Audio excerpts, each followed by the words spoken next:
आवाज में। डेरालू लाजालू काहे सारा मालूम मोहब्बत करेलू, चला प्यार करे ये रानी अगर दीवाना पे मरेलू। डेरालू लाजालू काहे सारा मालूम मोहब्बत करेलू, चला प्यार करे ये रानी अगर दीवाना पे मरेलू। एगो हम एगो तू, you love me I love you. एगो हम एगो तू, you love me I love you. डेरालू लाजालू काहे सारा मालूम मोहब्बत करेलू, चलो प्यार करे ये रानी अगर है दीवाना पे मरेलू। एगो हम एगो तू, you love me I love you. DJ Vikas लीगा सीतामढ़ी। हऊ तू दीवानी सुना मोरा रानी, हई हम दीवाना हो।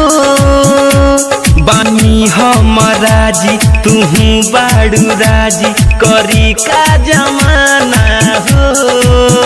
तू ही दिल तू ही जान तू ही मोर अरमान, मरी हम तो बेरानी हमर तू हमरा पे मरेलू। जमाना के छोड़ा बहाना तू छोड़ा चले करहू तू। एगो हम एगो तू, you love me I love you. एगो हम एगो तू, you love me I love you.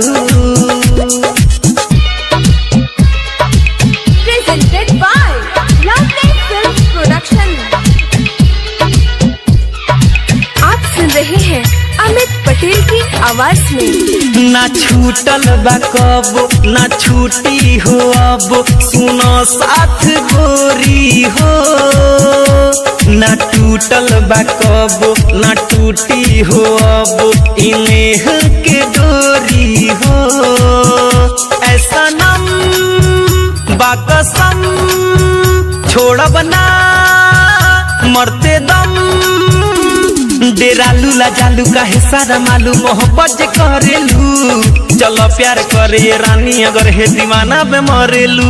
एगो हम एगो तू, you love me I love you. एगो